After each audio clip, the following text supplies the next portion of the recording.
बॉलीवुड में एक ऐसी डार्क ब्लडशेड और वायलेंट एक्शन फिल्म आएगी ऐसा कभी किसी ने नहीं सोचा था। ये फिल्म उन लोगों के मुंह पर तमाचा है जो ये बोलते हैं कि इंडियन डायरेक्टर्स और इंडियन सिनेमा अभी हॉलीवुड जैसा ब्लडशेड, वायलेंस और एक्शन अपनी मूवीज में दिखाने लायक नहीं है। संदीप रेड्डी वांगा ने फिल्म रिलीज से पहले ही बोल दिया था कि वो वायलेंस दिखाएगा और वांगा ने एनिमल बनाकर ये प्रूव कर दिया कि he actually meant this in terms of violence. This was it.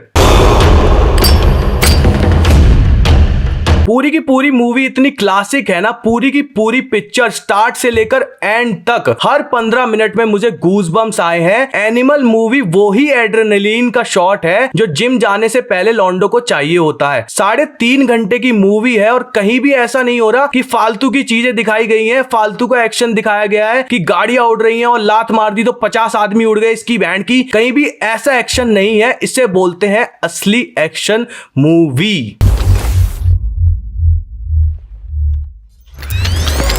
पूरी पिक्चर टाइम लेती है आगे बढ़ने में, कहीं भी जल्दबाजी नहीं है कि ये कैरेक्टर यहां से पटक के दे मारा, ये सस्पेंस यहां से पटक के दे मारा, चलो जी भैया हो गई मूवी खत्म, अपने अपने घर चलो, इसकी बहन की टन-टनाटन। ऐसा कुछ भी नहीं है मूवी के अंदर। हर एक चीज को जस्टिफाई करके लॉजिक के साथ with clarity and with reasons दिखाया गया है मूवी के अंदर। Hats off to Sandeep Reddy Vanga for his amazing screenplay, writing and direction. क्योंकि एक डायरेक्टर ऐसी स्टोरी जब ही लिख सकता है जब वो अपने आप को खुद पोर्ट्रे करे उस डेविल कैरेक्टर के अंदर इटसेल्फ, जैसा वो ऑडियंस को दिखाना चाहता है। फिर एक ऐसी डार्कनेस को रीडिफाइन करने वाली फिल्म बनाए जिसने की बेंचमार्क सेट कर दिया है कि एक्शन फिल्म्स कैसी होनी चाहिए बॉलीवुड के अंदर, और एक नया और यूनिक डार्क कॉन्सेप्ट दे दिया है जो कि लेफ्ट बिहाइंड कर देगा, धोबी पछाड़ कर देगा पठान जैसी और टाइगर 3 जैसी मूवीज को, जिनमें एक्शन के नाम पर सिर्फ और सिर्फ रोमांस या फिर मेन कैरेक्टर की इमोशनल अपब्रिंगिंग देखने को मिलती है। Screen play, direction, cinematography, BGM, action सब कुछ मूवी के अंदर टॉप नोच था, अप टू द मार्क था। कुछ भी ऐसा नहीं था कि कहीं से भी उठा के कुछ भी मूवी के अंदर दिखा दिया गया। डायरेक्शन से एक्टिंग तक लेकर एवरीथिंग वाज सो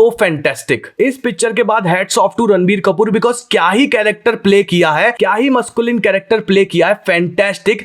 ऐसे बैड एस रोल सिर्फ इंडस्ट्री के अंदर 2 ही आदमी कर सकते हैं, पहला है संजय दत्त और दूसरा है रणबीर कपूर। और रणबीर कपूर ने जो मस्कुलिन मेल अल्फा का कैरेक्टर इस मूवी के अंदर प्ले किया है शायद ही कोई बॉलीवुड में कर पाता। मैं नहीं मानता हूं कि ऐसा कैरेक्टर कोई और एक्टर प्ले कर पाता rather than Ranbir Kapoor, because Ranbir Kapoor एक ऐसे एक्टर हैं जो कि कैरेक्टर में घुस जाते हैं। एक कैरेक्टर को प्ले करते हुए रगों में कैरेक्टर का खून दौड़ने लगता है उनके, जब वो एक कैरेक्टर को प्ले करते हैं। ऐसा ही हमने देखने को मिला था रॉकस्टार जब आई थी और उन्होंने जॉर्डन का कैरेक्टर प्ले किया था, बिल्कुल कैरेक्टर के अंदर घुस गए थे। और ऐसा ही हमें अब देखने को मिला है as a masculine male alpha in the movie Animal. So hey guys, welcome back to the channel. मैं हूं अभी बिजनौरी जो खोल दे सबकी तिजोरी। तो शुरू करते हैं इसकी बैंड की टन टना टन। और इन भाई साहब के बारे में तो मैं भूल ही गया था।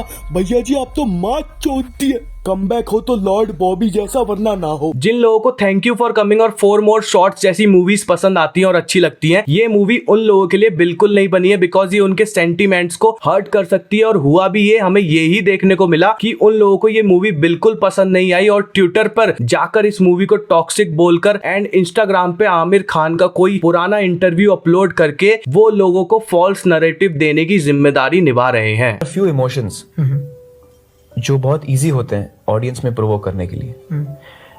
These emotions are violence is one of them, right, and sex is another. कौन भोसड़ी का कह रहा है ये मूवी वायलेंट थी? अगर एनिमल मूवी तुम्हारे लिए टॉक्सिक है तो थैंक यू फॉर कमिंग जैसी मूवीज और 4 मोर शॉट्स जैसी मूवीज तुम्हारे लिए टॉक्सिक नहीं है, जिसमें कि लड़कियां खुलेआम चीट कर रही हैं और चीट करने को ये बोल रही हैं कि मैं मेंटली स्टेबल नहीं थी तो मैंने तुम पे चीट किया, और चीट करने को ये कहकर जस्टिफाई कर दिया जा रहा है उस मूवी में कि it's a choice. I am not neglecting the fact कि मूवी के सेकंड हाफ में रणबीर का कैरेक्टर बहुत ही ज्यादा टॉक्सिक और मिसोजिनिस्ट बन जाता है because of the fact he cheated on his wife, and वो ब्रास स्ट्रैप वाला सीन, इनसेंसिटिव पीरियड डायलॉग जहां पे वो ये कह रहा है कि अगर तूने चीट किया तो मैं तुझे जान से मार दूंगा, और अगर मैं जिंदा वापस लौट के नहीं आया तो दूसरी शादी मत करना। This is absolutely a toxic behaviour, this is absolutely toxic masculinity and it creates a very bad impact on the youth and the boys. But let me tell you what is not toxic in the movie and is being called out as toxic by so many people was the over protective nature of Ranbir Kapoor towards his sisters in the movie. और कुछ चमनचूतिये ये कह रहे हैं कि over protective nature जो है रणबीर कपूर का towards his sisters in the movie ये एक टॉक्सिक बिहेवियर है। तो उन लोगों को, भाइयों और बहनों, मैं यही कहना चाहूंगा कि आपको सख्त तत्काल इलाज की जरूरत है। बिकॉज ऑफ सम फैक्ट्स ये कह देना कि ये मूवी बेकार है, एंड जिन लोगों को ये मूवी पसंद आई है वो खुद एक मिसोजिनिस्ट है और ये मूवी सोसाइटी पे एक गलत इंपैक्ट क्रिएट करती है इन टर्म्स ऑफ वायलेंस। तो मैं उन लोगों को बताना चाहूंगा कि ये मूवी मुझे बहुत ज्यादा पसंद आई थी और घर पे आके मैंने अपनी बीवी को बेल्ट से नहीं मारा है। और उन लोगों को एक ही चीज बताना चाहूंगा कि मूवीज में एक वर्ड होता है फिक्शन, उसके बारे में थोड़ा सा ज्ञान ले विकिपीडिया और गूगल पे जाकर, और जब भी समझ ना आए तो मनोज वाजपेयी जी ने एक बहुत अच्छी बात बोली थी, वो सुन लो। Films change your hairstyle.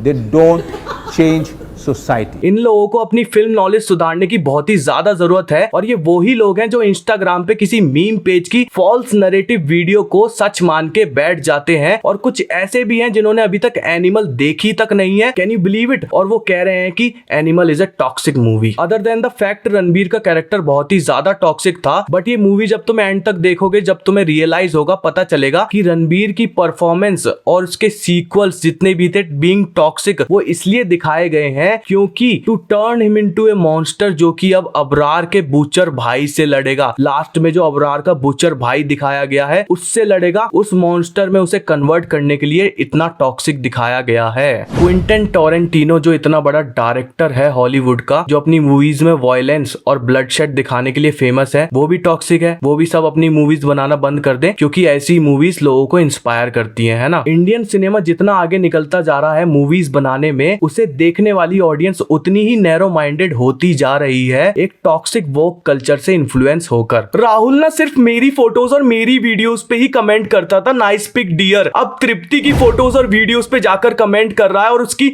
स्टोरियां लगा रहा है। तो मुझे जलन नहीं होगी क्या? आई एम सो सैड, मेरी अटेंशन डिवाइड होती हुई मुझे अच्छी नहीं लग रही है, मुझे वापस से अटेंशन चाहिए। राहुल की एक काम करती हूँ, I have got an idea, एक काम करती हूँ, अभी भड़वे को ना एक मैसेज भेजती हूँ, आई मिस यू, फिर देखो कैसे भागा भागा आता है, सारा क्रश का बुखार ना 2 मिनट में उतार दूंगी उसका। एंड गाइस, जिन लोगों को भी एनिमल मूवी पसंद नहीं आई है ना, उनके लिए खास नेटफ्लिक्स ने एक मूवी लॉन्च की है जिसका नाम है द आर्चीज, जिसमें कि सारे के सारे स्टार किड्स बॉलीवुड के भरे पड़े हैं। एंड साइंटिस्ट इसरो और नासा के अभी तक ये पता लगा रहे हैं कि ये मूवी बनाई किस लिए गई है। द आर्चीज एक ऐसी मूवी है जो बेसिकली एक लॉन्च पैड है for the star kids to enter into Bollywood, और एक परफेक्ट एग्जांपल है कि अगर आपके मम्मी पापा कपूर या खान है, इंडस्ट्री के बहुत बड़े एक्टर हैं, तो आपको चाहे एक्टिंग का ए भी ना आता हो फिर भी आप एक एक्टर बन सकते हैं। जीटीबी नगर के और साउथ दिल्ली के छपरी लड़के लड़कियां जो कि इन्फ्लुएंसर, फैशन इन्फ्लुएंसर के चौधे बनना चाहते हैं, और जो 4 लोगों में बैठ के ऐसी टूटी फूटी हिंदी बोलते हैं जबकि उन्हें हिंदी आती है, लेकिन जब भी ऐसी हिंदी बोलते हैं लाइक मैं वहां पे गई थी वो मेरे को नहीं मिली थी, और ओरी उनका फेवरेट इन्फ्लुएंसर है, तो ये मूवी उन लोगों के लिए मस्ट वॉच है, जरूर जाके देखना। इस मूवी के अंदर जितने भी सारे नए चेहरे हैं, नए स्टार किड्स हैं, उन्होंने सारा अपना टैलेंट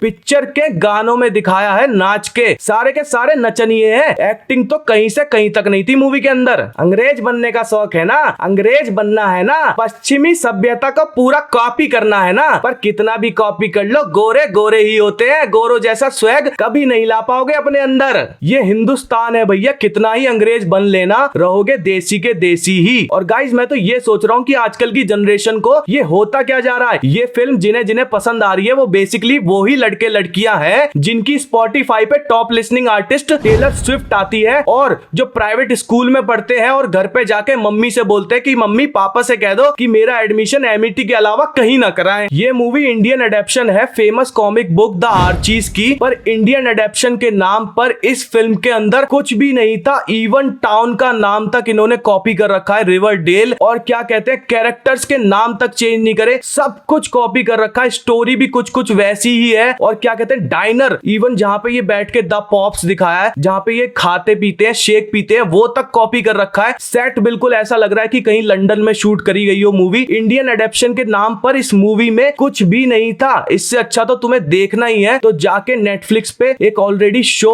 सीरीज बनी हुई है रिवरडेल करके, वो देखो जाके। The famous Archies were used to solve mysteries, but यहाँ पे मिस्ट्री के नाम पे कुछ भी नहीं दिखा फिल्म के अंदर। फिल्म के आधे घंटे में ही मुझे पता लग गया था कि ये एक ग्रीन पार्क है, उसे ही बस बचाएंगे ये और कुछ नहीं करेंगे मूवी के अंदर। पर मैं जोया अख्तर से ये पूछना चाहूंगा कि इतनी अच्छी डायरेक्टर होने के बावजूद, इतनी अच्छी ब्लॉकबस्टर गली गैंग जैसी फिल्म देने के बावजूद आपको क्या मजबूरी आ गई थी मैम? क्या ऐसी दिक्कत आ गई थी? कौन आपको प्रेशराइज कर रहा था ऐसी थर्ड क्लास अमेरिकन रीमेक बनाने के लिए? और जितनी भी 90s की जनरेशन है, मैं उन्हें ये बताना चाहूंगा, अगर गलती से तुमने ये फिल्म देख ली ना तो तुम्हें 5 बार तो एनिमल देखनी पड़ेगी और 5 बार रॉकस्टार देखनी पड़ेगी अपने दिमाग से ये फिल्म निकालने के लिए। और बाद में भी यही सोचोगे कि मैं ही चूतिया हूं जो ये मैंने फिल्म देखी। पूरी फिल्म के अंदर सुहाना खान और खुशी कपूर की एक्टिंग कहीं देखने को नहीं मिली। जितने भी डायलॉग और जितने भी सीन है उनके, उनमें ऐसा लग रहा है कि दोनों ने खाना खाने के बाद जो सौंफ नहीं होती है वो मुंह में रख रखी है और अपने डायलॉग बोल रही है आपस में। बस मुझे तो ऐसा लग रहा है प्रेशर में आके या फिर किसी गलती से या किसी मजबूरी से इन लोगों को डायरेक्टर ने साइन कर लिया, कास्ट कर लिया। पर जब शूटिंग स्टार्ट हुई तो डायरेक्टर को खुद पता लग गया कि इनके बस की भैया एक्टिंग तो है नहीं। तो डायरेक्टर ने कह दिया तुम एक काम करो, तुमसे डायलॉग अगर नहीं बोले जा रहे तो हर डायलॉग के बाद तुम बस स्माइल कर दो, बस यही ठीक है, बस स्माइल करते रहना, ओके बस। क्योंकि स्माइल के अलावा और कोई एक्सप्रेशन देना तुम्हारे बस की बात नहीं है, ये डायरेक्टर जोया अख्तर पहले ही समझ गई थी। और सुहाना, तुम्हारा तो इतना बढ़िया मेबलिन का एड चल रहा था, वही लाइनर का आई लाइनर का एड करती, बढ़िया मस्त रहती है। एक्टिंग वैक्टिंग में कूदने की क्या ही जरूरत थी? बाप के पास इतना भरा पैसा पड़ा है, अपना अपनी मजे से मौज लेती, क्या जरूरत थी एक्टिंग वैक्टिंग की? और कसम से बताऊं, कोई ऑफेंड मत हो जाना, अगर कोई सुहाना का फैन हो तो कोई ऑफेंड मत हो जाना। पूरी फिल्म के अंदर जितनी बार भी मैंने सुहाना को किसी भी सीन में देखा है ना, मुझे कसम से